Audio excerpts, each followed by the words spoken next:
I've tried to impose my vision on people who were not in agreement with it or passionate about that vision, and try as I might, this is a failure and not a good way to lead.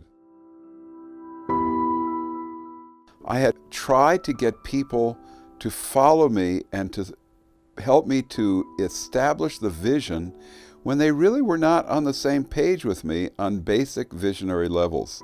For example, I had people that were on the board, people that were in eldership that I inherited, and I really wanted to raise them up to share the shepherding of the flock with me.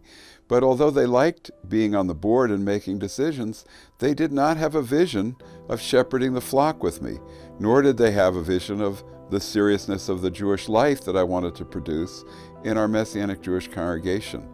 Then I began to realize that if you are called to a congregation, that God is going to raise up a contingent of people who have potential leadership that really share your vision and want to implement it. And that if you try to force your vision on people that don't see it and to twist their arms into it, you might be able to get them to do some of what you want them to do for a season, but it won't last. Actually, you have to convey your passion to a group of people that are going to have this as a lifetime commitment to the basic things of how you see building in the kingdom of God. This takes place through preaching. Preaching produces a contingent of people who are willing to be discipled and mentored on a personal level, but it also produces a contingent of people that will want to come forth and help you to establish the vision. But if you take a group of people and you try to convince them through your human arguments, without them being convicted by the Spirit of God, without them having passion for that vision, it's very difficult. One leader told me that he wanted to disciple people who wanted to be discipled. He found that trying to disciple people who really didn't want to be discipled is very difficult.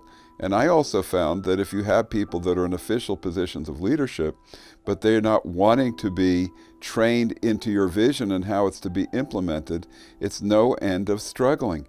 And I've watched some leaders go on for years with a situation like that and never train up a group of leaders to become the primary leaders with them of the congregation and sharing their passion for the vision that they believe God has called them to implement. This is a very, very important principle and a mistake that I'm glad the Lord led me to overcome. My name is Cody Archer and I'm a part of the Revive Israel team, and I hope you're enjoying this series on learning from my mistakes. If you've not yet subscribed to our videos, I want to encourage you right up here, click the subscribe button, turn on your notifications, and also for more great content, you can start with watching more videos right here.